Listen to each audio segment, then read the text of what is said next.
These people are deeply and genuinely and profoundly fools. They're just fools of the first order. I'm sorry, they are. James, I have been in Washington for over a half a century. And the story this week that the Trump National Security Team, with all the top muckety mucks on what was supposed to be obviously a classified call, inadvertently included a prominent journalist, Jeffrey Goldberg, on the planning cause of a military operation on the Houthi rebels in Yemen. It's the most extraordinary illustration of the gang that can't shoot straight. These conversations were held on a Signal app that's not the most secure, and it didn't occur to anyone to ask, who is this JG that has been invited on the call? I mean, Jeff Goldberg was invited, so he, of course, joined. In the familiar Washington pattern, the cover-up or the lies were worse.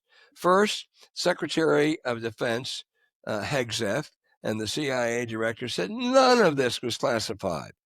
The very specifics of a military operation, the finest details, what we're going to use, where we're going to hit, who we're going to hit, that's not classified. Nonsense. You watch that picture on the front page of the Washington Post on Wednesday of the FBI director Patel, who apparently wasn't much involved with this, Tulsi Gabbard, and the CIA director Radcliffe. It looked like the Three Stooges.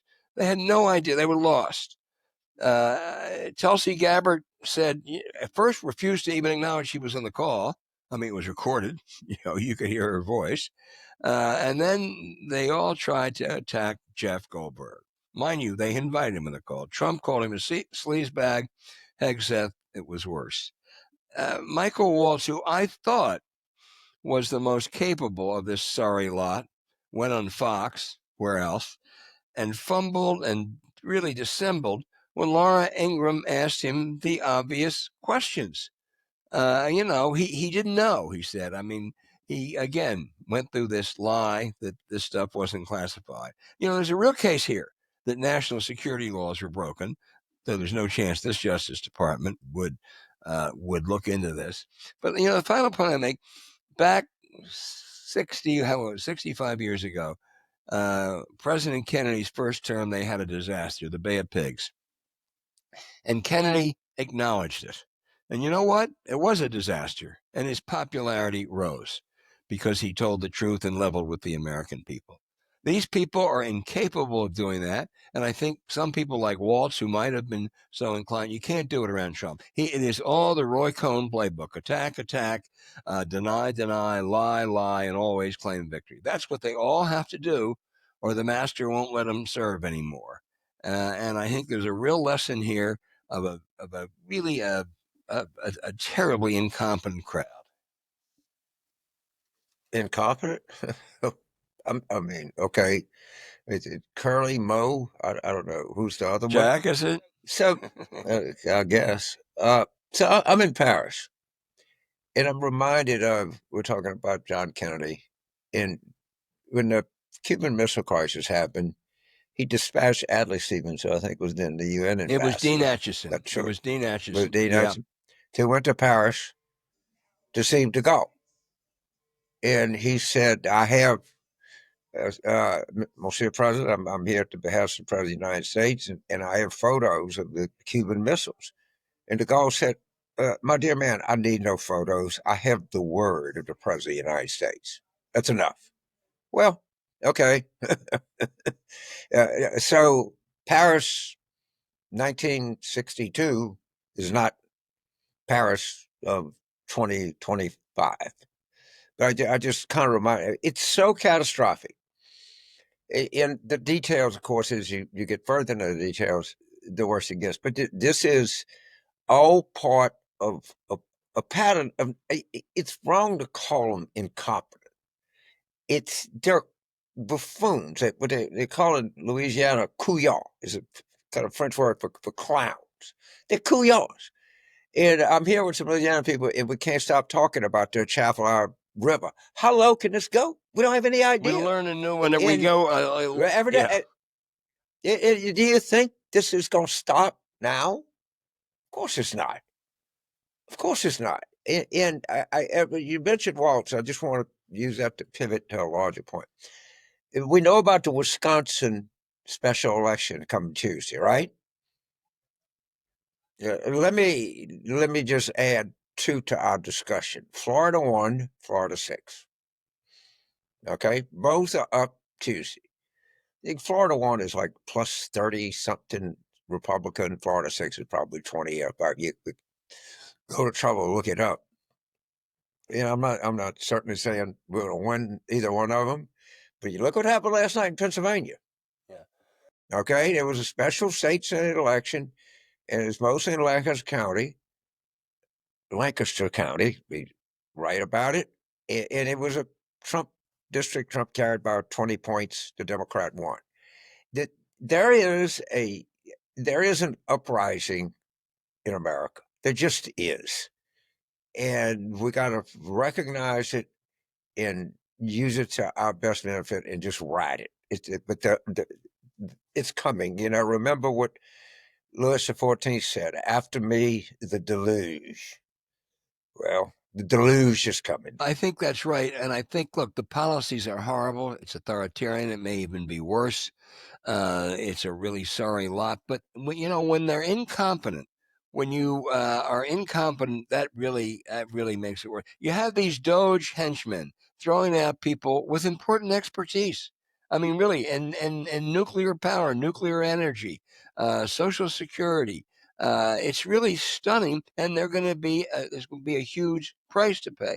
This national security team: Hegseth, Tulsi Gabbard, John Ratcliffe, and yes, now Walz, is clearly the worst, the most incompetent in modern American history. I was no huge fan, as you know, James, of Trump 1.0, but just compare whatever you think may have been his deficiencies. Defense Secretary Jim Mattis, a respected four-star Marine general with experience in the field, well-read, well-connected. Compare him to Pete Hegseth, a Fox News analyst with a sordid personal life, a heavy drinker, and now we see a pathological liar. I mean, Pete Hegseth attacking Jeff Greenfield, a man of great journalistic distinction and honor, is just, I'm going to just shake my head. Pam Bundy, the AG in only 2 months, has promised as the worst attorney general in history, but she's got competition. I guess it was Mitchell Palmer and John Mitchell. There has never been a defense secretary like Pete Hegseth, with his total lack of competence and character. And ultimately, people will see that, and they will pay a huge price. So, of course, so when you look at this administration and you look at what's coming down, and it's going to change by the day. Is it in Democrat, and we have yet to figure this out. I mean, figure it out. We've yet to decide on something. Are these people dangerous, or are they clowns? They can be both, James. But I kind of, but of course, being a clown can bring bad results. But when they're being portrayed, are they a bunch of dangerous, plotting people who really do want to overturn the Enlightenment? Okay, or are they just people that just can't do shit? And in always the temptation is to be for both, and I understand that. But do you laugh at them, or are you scared of them? But it's better to pick one, and one that is going to last. And I think both are eminently true. That there are truly dangerous people, and they're truly a pack of clowns. And I just, I think that we're going to have to decide on a definition here in the next 6 weeks or so. But unless I'm wrong, but I could be, I'm not. Don't take it to the bank, but I think Wisconsin is going to turn out pretty good for us. Let's turn to that right now, because I think that's the next topic, and we want to bring it up. And I think you raised a good point here, because Democrats are today down and depressed. They're still furious at Joe Biden. They lost election. They're steamrolled every day by by the congressional GOP lemmings and a reckless, lawless president. So what can, and you've mentioned this, what can turn this around? A few So, electoral wins. You mentioned earlier right. state Senate seat in Pennsylvania. They won by 500 votes, but Trump carried that district by 15 points. That's a little one, but the big one, the big enchilada is Wisconsin, the state Supreme Court race. James, I have never seen a state Supreme Court race with these kind of stakes. $100 million, $100 million for a Supreme Court race between a progressive and a conservative. It matters a lot to Wisconsin people, abortion, voting rights, and all that. But what really has changed it is Elon Musk is in there spending $25 million. This is really, really, both parties, and to some extent, are making this about Elon Musk. And if my reporting is right from a distance, I think the Democrats are going to win, and that's going to send a resounding message about Elon Musk. Well, first of all, Wisconsin is hugely important. The two congressional seats in Florida are hugely important. So there's this narrative that Democrats are demoralized. They're a weak political party. It's almost overwhelming. All right, and this is the Florida 6th district. Think Daytona Beach. It's plus, I don't know, 20 Republican. You can look it up. The fundraising, the Republican, as of yesterday, had raised about $1 million. The Democrat had raised $9 million. Maybe the narrative that Democrats are all depressed out there and that Trump is a steamroller running through this, maybe that's wrong. Maybe we've had 4 months of terrible analysis. We got to consider that. And maybe there's real energy out there among the Democratic rank and file. And I think that, if you, again, you look at everything, and I know it's specials, there's 1,000 reasons you can say Trump is not on the ballot, but by every measure, it looks like this coming up. Turnout, fundraising, enthusiasm, everything. The Democrats are crushing it right now. They just are. And I hope, and I have a reason, I think it's going to follow through. And I think Wisconsin's can be very devastating to them. But these two seats in Florida, if we win one, watch out. And I think we could win the 6 easier than the first. I agree. But on the other hand, if you come very close, which is very impressive because, as you say, they're plus 20, plus 30, it'll be a good showing. But the importance of Wisconsin is Elon Musk. Elon Musk is the financial angel of the Republican Party now. There are members of Congress who basically think Elon Musk is a disaster, but they don't dare saying about him because they think, if I'm in trouble in 2026, he'll come and help me. I don't know if he will, but that's what they think. If he is on the ballot out there, I mean, there is the best ad that Susan Crawford, the Democrat for that state Supreme Court race, is running is about Elon Musk. They said this guy wants to cut Social Security. He wants to cut Medicaid. He wants to cut research for child cancer. He is out of control.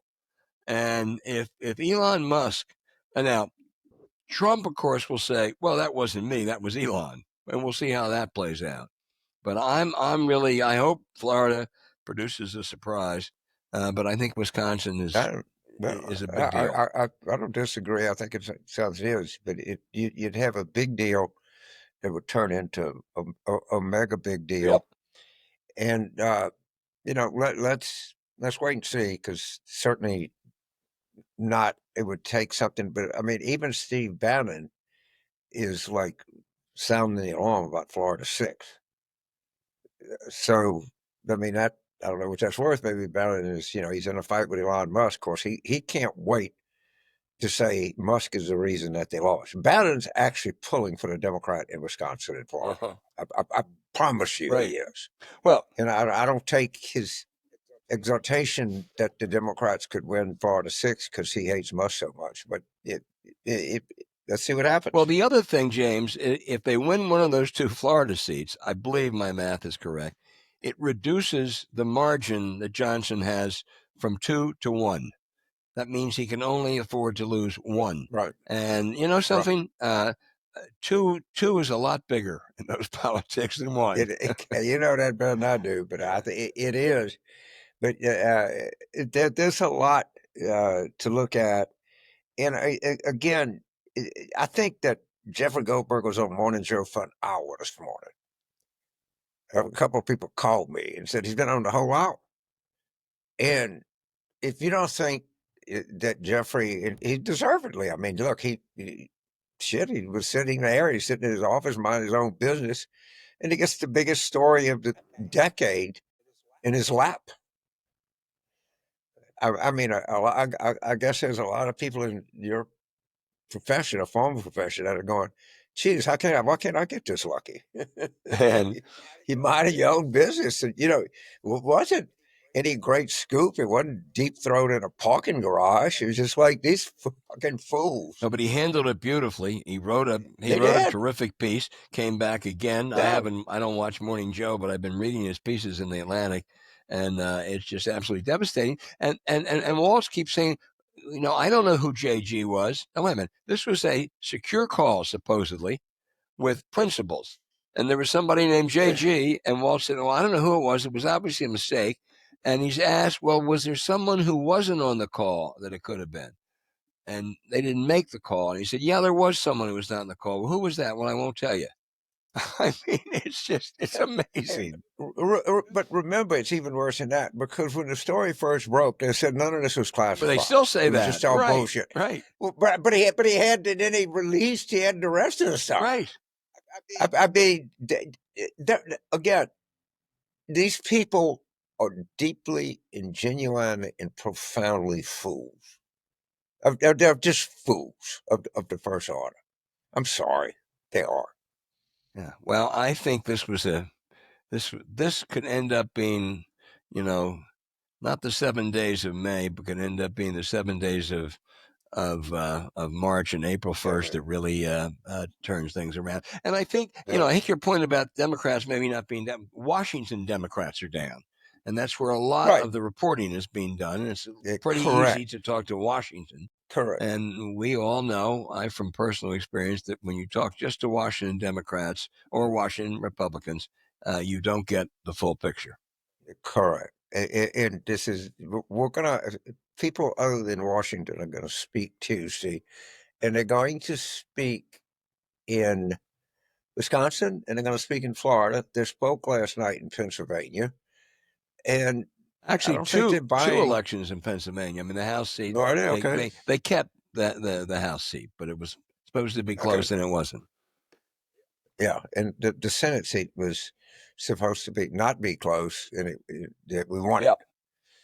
I think that's James. I think that's in Lancaster County. It is in Lancaster. Lancaster County. My brother lives up there. I want to tell you something. That's red territory. That is not. It's, if you look at registration, it's much more Republican than vote. I have this theory. You ask your brother. Lancaster County is a little bit like Utah. It's really deep red, but Trump does not match in Republican numbers. There's some revulsion against him. And, Utah, they're going to vote Republican. There's no doubt about that. But I mean, the fact that I know that was at least part of Lancaster County, maybe it was Cumberland too, but I'm not sure. But I mean, they're not coming out. He's not their guy right now. Yeah. Okay, big week coming up. We'll be there to tell you all about it a week from today.